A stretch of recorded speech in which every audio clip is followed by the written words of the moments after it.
Hello everyone and welcome into Coach Craig Sports. This is the NBA DFS Core Pick video for Friday, October 25th. If you're joining me for the very first time, first of all, welcome in. Second of all, this is how today's video will be structured. We'll be going over my core picks for both DraftKings and FanDuel. If you were someone that followed my content last season, typically had a recap and an injury report on those videos. I am pre-recording the night before, so unfortunately I'm not able to have that, but we'll be listing the injury report down in the comment section early in the morning and then having updates for that throughout the day as well.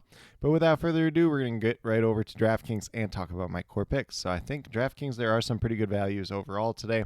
We're going to start off at the point guard position with LaMelo Ball. Going against the Atlanta Hawks, looks like a very good pace-up spot. Atlanta hasn't been that great in defense in seasons past, and they lost one of their best defenders in DeJounte Murray. So LaMelo Ball coming off a really strong game one, and definitely like the upside of him at $9,300. Looking for 46, 47 out of him.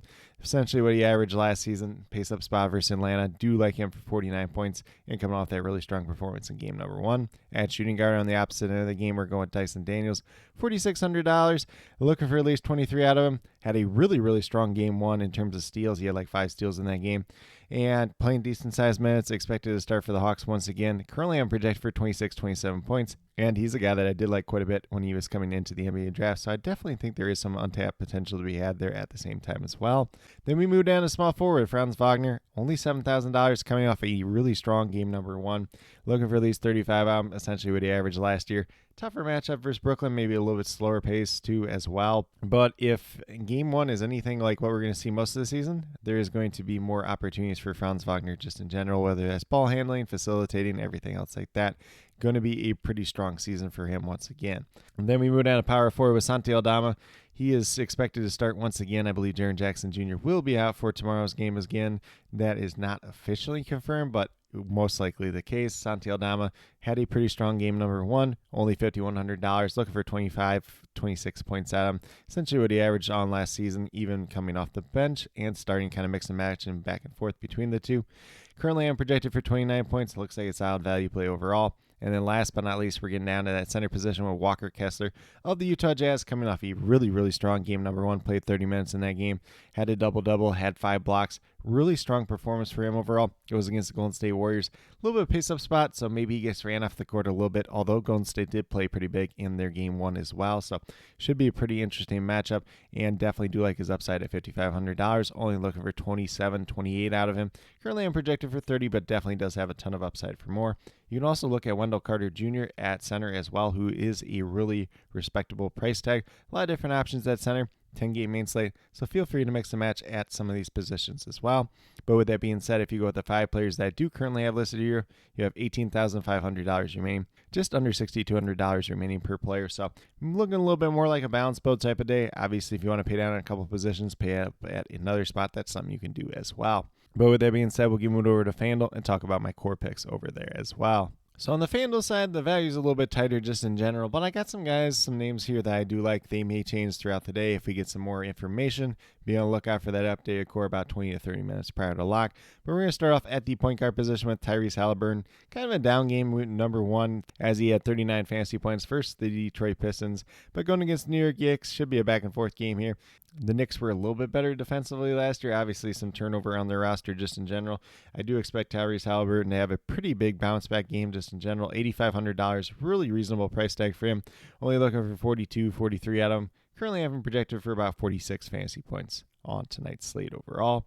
Then we're going to move down to shooting guard with Dyson Daniels once again. $5,200, looking for at least 26 out of him. Currently I'm projected for 26, 27. Coming off a 41 fantasy point performance, which was very much buoyed by the 5 steals there. That's 15 points off the bat. But, if he just kind of does what he did, even without the steals, going to pay off at this price tag. If he gets 1 or 2 steals in there, will pay off in a pretty big way at the same time as well. Like I mentioned, have him currently projected for about 26, 27, but does have a little bit of upside for more and a pace-up spot versus the Charlotte Hornets at the same time as well. Then we move down to small forward with OG Anunoby, coming off a really poor game one for him and this Knicks team overall, but $5,300, looking for 26, 27 out of him.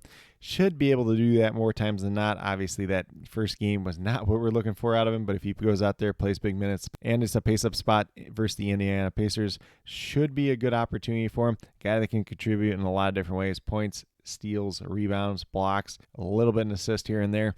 definitely can pay off in a big way. Currently, I'm projected for 28 fantasy points, so he looks like a pretty good value play overall. Then we moved down to power forward. This was the toughest position for me today. I have Jabari Smith Jr. here. A really poor game one for him, $5,600. Really reasonable price tag. So looking for 28 out of him. Currently, I'm projected for 28-29 tonight. Good spot for some Memphis Grizzlies. There is some upside to be had there. He also does have pretty significant downside at the same time as well if his shot's not going down. But if he's going out there, if he's playing well, if he's getting a couple of backup center minutes too, when Alfred Sengun's not on the floor, it's probably going to help him out in a pretty big way. This is very much a pick that could change throughout the day, though.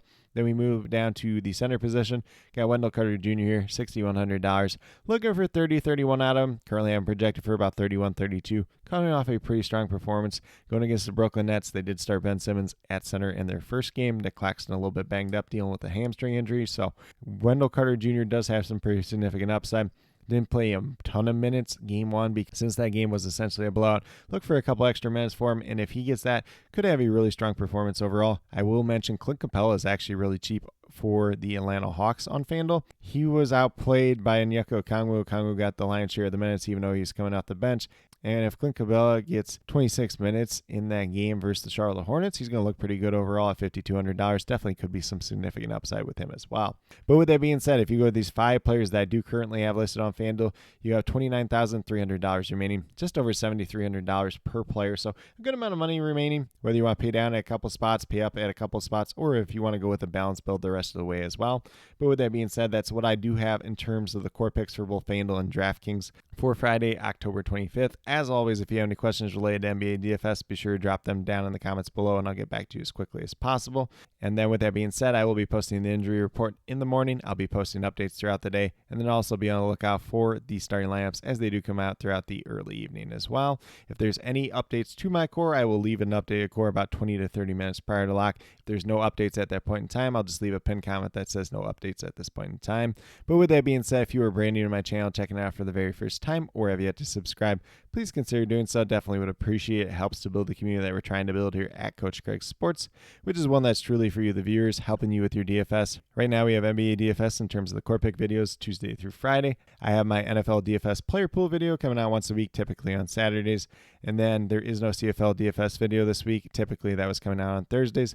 But my CFL DFS sheet for week number 21 is available for free up on my Patreon. If you're interested in Patreon in terms of NBA DFS, NFL DFS, fantasy football, matchup guides for fantasy football, snap count spreadsheets for NFL, definitely feel free to check it out. Very small monthly donation over there. Would highly recommend it, as it does help out the channel quite a bit just in general.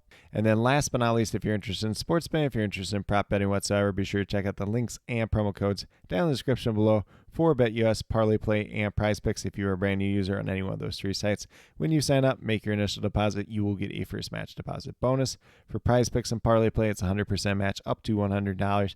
And then for BetUS, it's 125% match up to $2,000. So some pretty great opportunities to be had out there. If you have any other additional questions related to that whatsoever, feel free to reach out to me, whether it's down in the comments section of this video or on Twitter at Coach Craig Sport, and be more than happy to help you with that journey as well. But with that being said, that's all that I truly have for today's video. Definitely do appreciate each and every one of you tuning in. Definitely means a lot to me. I hope that each and every one of you have a great rest of your day and some pretty good luck in NBA DFS for Friday, October 25th.